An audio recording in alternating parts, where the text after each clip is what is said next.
안녕하세요, 분양친구입니다. 제가 어저께 우리 매일방 형제님 유튜브 방에 가서 오순절 성령 강림의 날 뭐 이렇게 하면 안 될 것 같다, 뭐 이렇게 한 줄 썼다가 조금 오해 소지가 있을 것 같아 가지고 영상을 하나 찍습니다. 그냥 얼추 보면 오순절에 제자들한테 성령 강림했지 이러고 이제 다들 그러고. 근데 솔직히 좀 또 자세히 보면 좀 엄연히 좀 다른 부분이 있거든요. 그래서 오늘 그거를 좀 나눌 건데 제가 뭐 그걸 부정하거나 교리가 뭐 오순절 때 뭐 성령님이 안 오셨다 뭐 이런 게 부정하는 게 아니고, 좀 나눠서 보면 차이점도 보이고,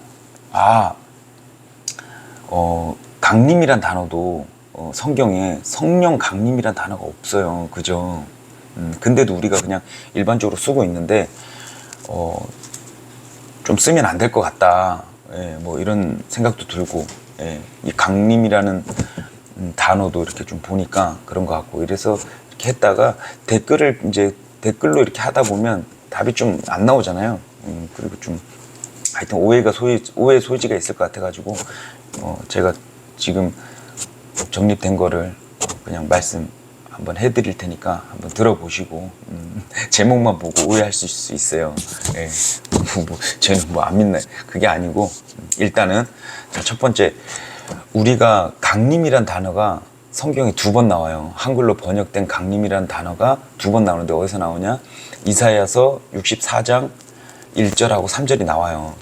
원하건대 주께서 하늘들을 가르고 강림하시며 주 앞에서 산들이 흘러내리기를, 녹이는 불이 타오를 때에 그 불이 물을 끓게 하는 것처럼 하사 주의 대적들이 주의 이름을 알게 하시며 민족들이 주 앞에서 떨게 하옵소서. 주께서 우리가 기다리지 아니하던 무서운 일을 행하시고 강림하심에 산들이 주 앞에 흘러내리는 나이다. 이러고 이제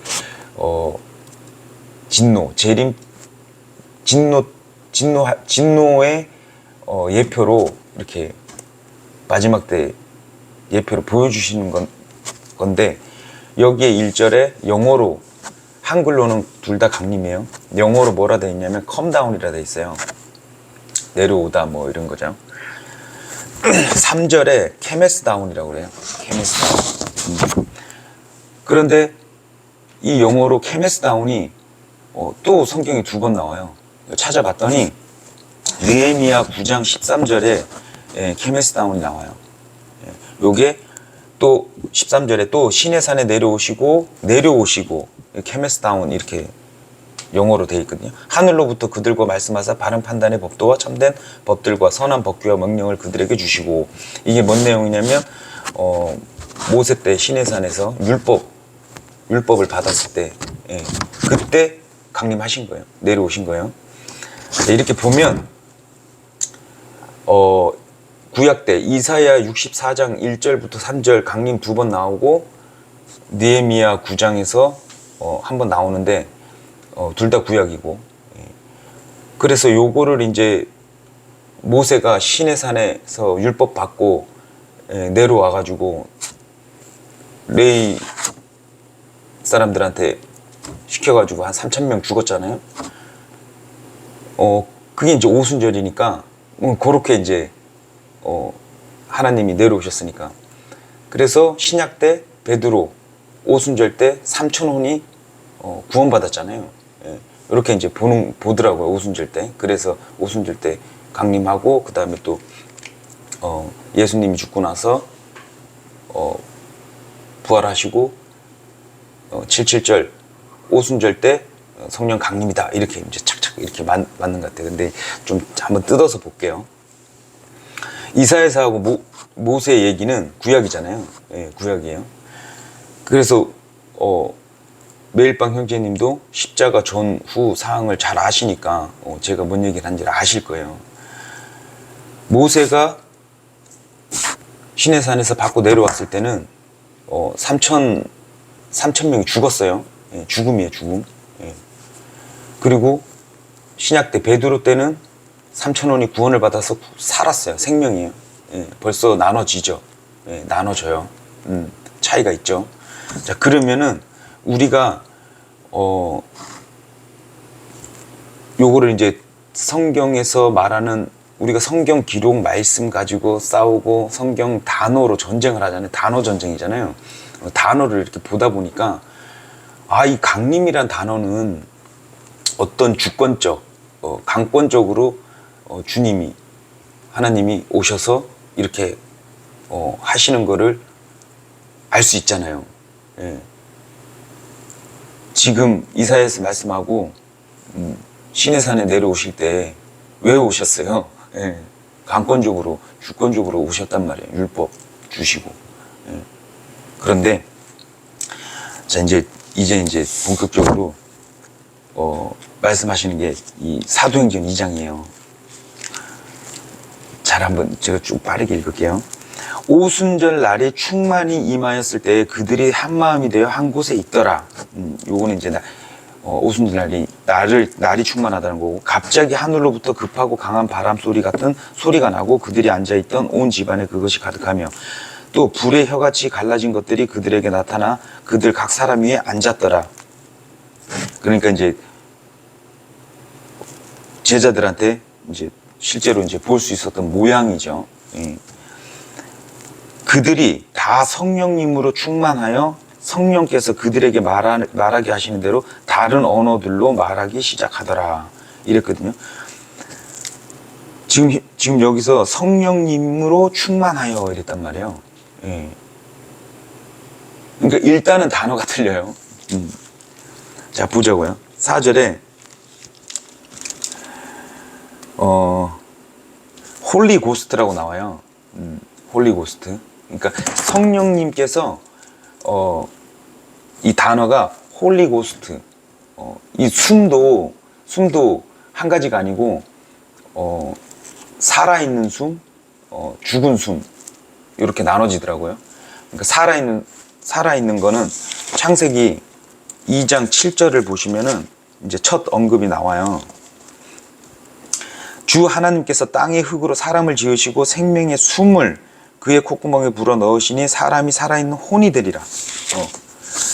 요게 이제 블레스라고 하는 단어를 써요. 숨, 살아있는 숨. 그런데 예수님이 십자가에서 다 하시고 죽으실 때 숨을 거두셨다 그랬잖아요. 그럴 때는 고스트를 써요. 고스트. 그래서 우리가 십자가에서 예수님이 십자가에서 다 해놓으시고 죽으시고 우리 죄를 다 가져가신 거를 믿잖아요. 그러면 우리가 이제 십자가에서 죽은 걸 믿으면 고스트, 믿으면 홀리 고스트, 성령님에 참여하는 자가 되는 거예요. 그러니까 일단은 이제 기본 베이스가 그렇다는 거예요. 그래서 고스트라는 게 이제 죽는 숨인데 우리가 죽어야지만 홀리 고스트가 참여가 된다. 이렇게 그냥 간단하게 이렇게 좀 잡아주시고, 이게 왜 계속 나올 거니까.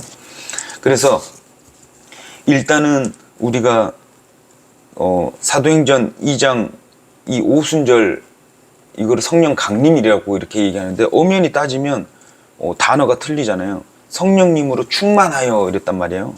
예. 그러니까 여기에 대입하는, 그렇다 그러면 오순절이 첫 예수님의 사역하고 오순절이 첫 우리 같은 영존하는 생명이 주어지는 성령님이 오신 거냐. 요한복음 20장 20절 한번 볼게요. 여기가 이제 조금 중요해요.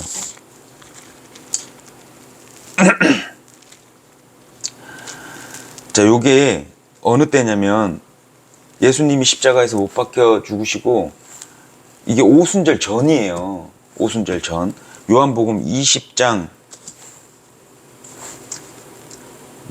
윗구절 이제 나중에 이제 쭉 읽어보시면은 이제 뭐 손대지 말라 그러고 이제 자, 제가 빠르게 좀 읽을게요. 그분께서 이렇게 말씀하시고 자기의 두 손과 자기의 옆구리를 그들에게 보이시니 그제야 제자들이 주를 보고 반가워하더라. 이 오순절 전이잖아요. 이에 예수님께서 다시 그들에게 이르시되 너희에게 평강이 있을지어다. 내 아버지께서 나를 보내신 것 같이 나도 너희를 보내노라 하시니라. 22절. 그분께서 이것을 말씀하시고 그들 위에 숨을 내쉬며, 여기서 22절 숨을 내쉬며 할 때 bless, 아까 말씀드렸던 창세기에 하나님께서 살게 하는 숨, bless를 숨을 내쉬며 그들에게 이르시되 너희는 성령을 받으라. 성령을 받으라. 여기서 22절 이렇게 보시면은 홀리 고스트가 나와요. 예. 이 오순절 전이란 말이에요. 예수님 십자가를 다 하시고, 예. 못자국 난 손, 두 손 옆구리 다 보이시면서, 예. 그때란 말이에요. 그러면 여기 있는 성령님, 홀리 고스트는 영존하는 게 아니다? 이렇게 되면 또 안 되겠죠. 예. 그래서 제가 말씀드리고 싶은 거는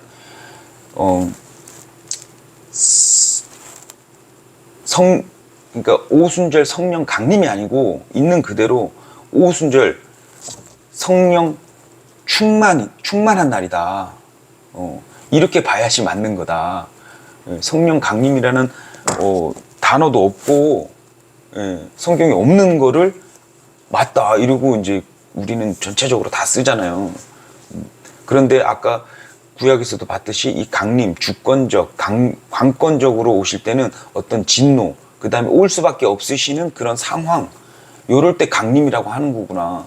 그리고 성령님이 오실 때는 성령 강림이라고 그러면은 조금 보면 좀 어폐가 있어요. 왜냐니까 성령 강림은 좀 강권적으로 이렇게 오시고, 우리에게 오시는 거는 보내시는 분이 믿는 자한테 보내는 거거든요. 믿는 자한테.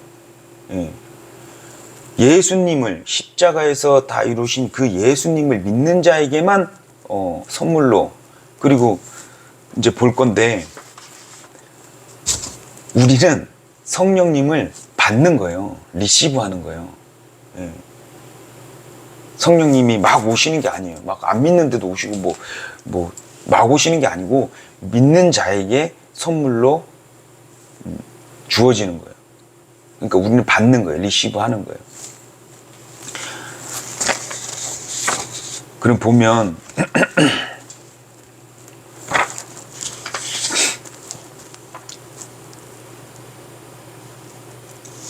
그래서 여기 보면 22절 마찬가지예요. 영어로 이렇게 가서 한번 볼게요. 그분께서 이것을 말씀하시고 그들 위해 숨을 내쉬며 그들에게 이르시되 너희는 성령을 받으라 그랬지. 성령님이 뭐 강림한다 뭐 이게 아니잖아요. 예. 그리고 아까 말씀대로 사도행전 2장도 마찬가지예요. 성령이 충만하여 이랬잖아요. 예. 그러니까 강림이라고 해버리면 우리 지금 신약 시대에 어떠한 물론 이렇게 뭐 성령님이 오시는 거니까 강림 아니냐 이렇게 하면은 뭐 계속 교제가 좀 나가기가 힘들고, 예. 엄연히 나눠서 보면 차이가 있고, 예. 그래서 이 강림이라고 하면 안 되고 있는 그대로 말씀이 있는 그대로 하나님께서 말씀하시잖아요. 예수님께서 직접 요한은 물침례를 주고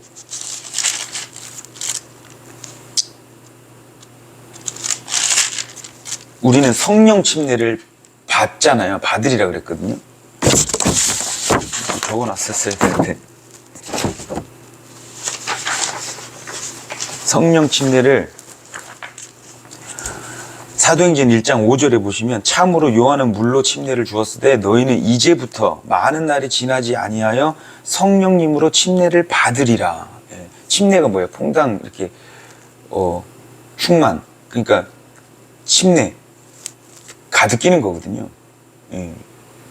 그러니까 우리가 포함이 됐다? 침례를 받으리라. 여기도 마찬가지예요. 홀리 고스트 리시브 하는 거예요. 받는 거예요. 받는 거. 그래서 아까 전에 말씀드렸던 요한복음 20장의 내용은 성령 충만한 날이 오순절이고 그 전에 사도들이 그러니까 구약 때는 성령님이 왔다 갔다 하신 거 맞잖아요. 예. 그러면 십자가 전후를 상황을 보고 십자가 후에 오순절 전이란 말이에요. 그러면은 22절 말씀에 근거해서 성령님이 계셨다는 거예요. 그분께서 이것을 말씀하시고 그들 위에 숨을 내쉬며 그들에게 이르시되 너희는 성령을 받으라. 그리고 위로자 얘기도 있어요. 요한복음 16장 뭐 이렇게 보면 너희를 그냥 놔두지 않고 위로하고 그 위로자가 컴포터 발음이 안 되네요. 그 영어로 이제 보면은 위로자가 누구냐면은 성령님이에요. 그게 이제 성경 뭐 보시는 분이라면 아실 거예요. 위로자가 성령님이고 내버려 두시지 않는다 그러고. 그렇다 그러면 이 말씀에 근거해서 성령님, 만약에 이게 강림이라 그러면 강림 먼저 하신 거지. 그리고 성령님이 오시는 게 강림이라 그러면 오순절이 성령 강림의 날이 되면 안 된다는 거지. 그래서 우리가 예수님을 믿으면 성령님 홀리 고스트를 선물로 받는 거다. 그러니까 성령님께서 하시는 일이 약간은 또 차이가 있어요. 성령님이 막 관건적으로 막 이렇게 뭐를 막 하시고 막 그러는 게 아니고 아버지 하나님 보내실 때 그리고 뭐 우리 중보해 주시고 그런 이제 약간의 차이가 있는데 어찌됐든 제가 오순절은 성령 강림의 날이라 이러면 안 된다 뭐 이렇게 하니까 이제 성령님이 안 오셨다 뭐 이렇게 생각할 수도 있는데 그게 아니고요. 지금 말씀드린 것처럼 우리가 좀 나눠서 보면 성령 강림이란 단어가 없잖아요. 없는데 자꾸 쓰는 거는 우리가 바이블 빌리브라 그러고 이제 단어 가지고 이제 계속 얘기를 하는데 이거는 또 괜찮다? 뭐 이렇게 되면은 또 좀 그렇잖아요. 그래서 그 얘기를 하려고 그러다가 오해가 생길까봐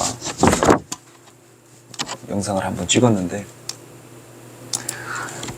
우리가 이제 그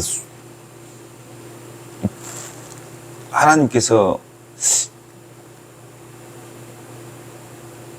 이렇게 좀 어떠한 우리가 공중강림, 우리가 공중강림이라고 그러잖아요. 그거는 또 공중강림 좀 될 수 있을 것 같아요. 그러니까 지금 표현하자면 그런데 성령 강림은 아닌 것 같고가 아니라 지금 보면은 성령 강림이 아니라 성령님 믿는 자에게 선물로 주시는 거고 예수님이 주시는 거고 우리는 받아들이는 거고 받는 거잖아요. 그래서 표현이 설명이 좀 되는지 모르겠지만 그래서 공중에서 오실 때는 강권적으로 오신단 말이에요. 우리를 데리러 오신단 말이에요. 우리 보호해 주시고 이제 휴거 때 하기야 휴거도 또 한문이니까 없는 얘기지만 어찌됐든 어떠한 전체적인 막 저 같은 경우는 신약을 안 다녔어요. 안 다녔는데 신약이라는 어떤 세상적 신약 거기에 뭐 누룩이 없어서 그런지 어쩐지 모르겠지만 저는 그냥 백지 상태에서 보니까 다른 거는 다 나눠서 단어도 잘 보고 단어 하나에 막 싸우잖아요. 근데 이런 거는 그냥 슥 지나가더라고요. 그래서 뭐 초등교리도 모르는 그런 식으로 이렇게 좀 이렇게 오해하실까봐 몇 년이니까 저도 지금 따로 연락도 오고 신앙 상담도 하고 유튜브도 찍고 있고 하기 때문에 어떠한 그 한 줄 두 줄 가지고 평가하고 뭐 교리가 이상하다 막 이렇게 해버리면 상당히 같은 지체고 같은 지체가 뭐 제가 맨날 비성경적으로 얘기한다 그러면 무시해도 되죠. 그런데 그것도 아니고 예수님 알리고 있는데 뭐 들어는 봐야 되는데 뭐 한두 줄 가지고 평가하고 막 그러면은 좀 오해가 생기고 그러는 것 같아요. 그래서 요거 같이 지금 뭐 더 나은 뭐 말씀이라든가 제가 더 있어요. 더 있지만 뭐 되게 길어질 것 같아서 여기 이제 반박이 되는 게 있으면 가르쳐 주시고 그리고 이게 또 맞다 그러면 좀 인정도 좀 해주시고 그냥 막 그냥 그건 아니지 이거는 또 분명히 말씀하셨지만 성경이 있는 거를 얘기를 했으니까 어떤 부분에 제가 잘못 얘기했으면 그거에 대해서 얘기를 해주셔도 저는 감사하죠. 바로잡음이 너무 좋죠. 제가 지금 이렇게 보니까 말씀에 수반되는 뒷받침되는 게 좀 더 있긴 있어요. 그래서 이 성령 강림이라는 표현이 맞는 것 같아 이렇게 계속 세뇌가 됐으니까 그냥 두리뭉실 성령 강림인가 보다 이랬는데 오면에 자세히 보니까 성령 강림은 성령님이 오신다는 얘기잖아요. 오신다는 건데 뭐 구약 때도 오셨다가 뭐 가셨다 하겠지만 우리 신약 시대에는 한번 오시면은 영원하게. 근데 말씀처럼 오순절 날에 기점이냐? 근데 오순절 전에도 분명히 성령을 받으라 했고, 그럼 그 성령님은 다른 성령님이나 그렇게 보면 더 논리적으로 또 그렇잖아요. 사도들도 다 교회 시대에 목격을 했고 예수님을 받고 또 도마도 확인도 하고 막 그랬잖아요. 그 시점에 성령 받으라 그랬고 했으면 그래서 오순절 때는 써 있는 그대로 성령님으로 충만해서 방언도 하고 막 이렇게 실제로 막 이렇게 막 성령 충만하니까 이런 게 나온 거죠.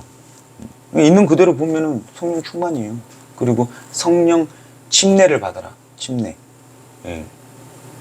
그래서 정확한 어떤 오순절에 성령 강림 날 이게 아니고 성령 강림 이게 아니고 오순절 오순절 성령 충만한 날 제자들이 안 믿는 자들이 충만하지도 않고 성령 강림이 뭐 전체로 온 것도 아니잖아요.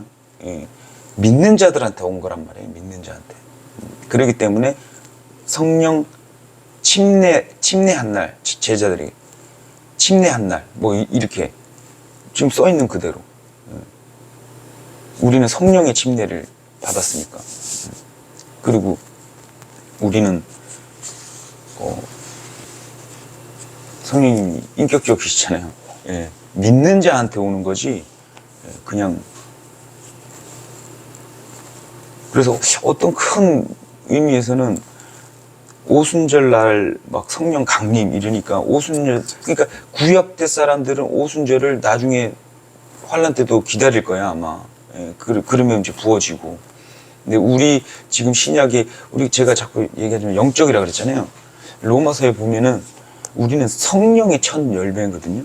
성령의 첫 열매. 개념이 좀 틀려요. 그래서 우리가 자꾸 유대절을 일곱 절을 거기다 자꾸 대입을 하니까 오순절에 뭐 오시겠다 뭐 이렇게 우리가 성경을 보면 분명히 자료가 있으니까 얘기하시는 것 같은데 모르겠어요. 저는 아직까지도 만약에 대입을 한다, 우리를 대입한다 그러면 초실절이 아닐까. 성령의 첫 열매라고 그랬고 부활절에 부활해야지. 우리가 부활할 예수님의 몸인데, 예표인데. 그래서 저 개인적으로는 초실절, 오순절은 만약에 오순절은 왜 유대인들한테 그렇게 지키라고, 절기를 지키라고 했겠어요. 엄청나게 중요하니까. 그래서 환란 때 성령님이 부어지고 그러면은 뭐 그 말씀 있잖아요. 막 애들이 예언하고 그 있잖아요. 그래서 우리는 조금 영적이라서, 예, 참 지금같이 이런 제가 교리를 잘못 얘기하거나 실제적으로 그렇게 믿고 산다 그러면 그런 거는 질타가 들어와야 돼요. 그런데 뭐 한 줄 보고 오해를 하시거나 미리 판단 정죄를 하시면 곤란해요. 지금까지 영상이 한두 개가 아닌데 같은 지체로서 안에서 같이 있는 건데 이렇게 만약에라도 제가 뭐 성경을 잘못 보고 있으면 따로 연락을 주셔서 따로 이렇게 얘기를 해주시면, 제가 못 알아듣는 사람도 아니고 인정 안 하고 막 고집 피우고 뭐 그런 사람도 아니고, 대신 이제 고집 피우는 건 있죠. 예. 제가 믿는, 제가 성경을 보고 성령님과 1대1로 뭐 개인적으로 정립된 게 막 한 방에 뭐 누구 말을 듣고 막 넘어가진 않아요. 근데 정말 주에 짝이 있는 것처럼 말씀으로 저한테 막 다 형제들 주위에서도 같이 그렇게 교제를 나누니까, 요 같은 경우에도 성령님이 안 오셨다는 게 아니고 정확한 명칭이 우리가 성령 충만한 날, 제자들이 이렇게 받은 날, 강림이다 이러니까, 그러면은 성령님이 오시면 다 강림이죠. 그런데 성경에는 또 강림이란 단어가 없어. 그래서 될 수 있는 대로 또 성경에 있는 단어를 써야 되지 않을까, 이런 취지입니다. 좀 뭐 하다 보니까 재밌는 것도 많이 발견했는데, 블레스 살아있는 숨이잖아요. 그런데 단어가 비슷한 게 이제 블레드, 빵이잖아요. 빵도 생명이잖아요. 육적 빵도 생명이고. 그다음 또 뭐 있더라, 뭐 이렇게 보면서 좀 몇 개 재밌는 게 있던데, 다 했나? 스피릿도 성령님 얘기하는 거고. 아까 그 말씀 누가복음 23장 46절에 예수님께서 큰 소리로 외치시고는 이르시되 아버지여 내 영을 아버지 손에 맡기나이다 하시고 이렇게 말씀하신 뒤에 숨을 거두시니라 할 때도 내 영, my spirit, 그 다음에 숨을 거두시니라 했을 때 고스트를 쓰거든요. 그래서 우리도 같이 예수님과 죽으면 고스트, 그러면 거룩한 홀리고스트에 참여하게 되고, 그래서 우리가 영적으로 십자가에서 죽어야 되고 묻혀야 되고 그런 것 같습니다. 오늘은 또 여기까지 하겠습니다. 미흡한 거나 안 그러면 궁금한 거 있으시면 댓글 달아주시고, 네, 그만하겠습니다.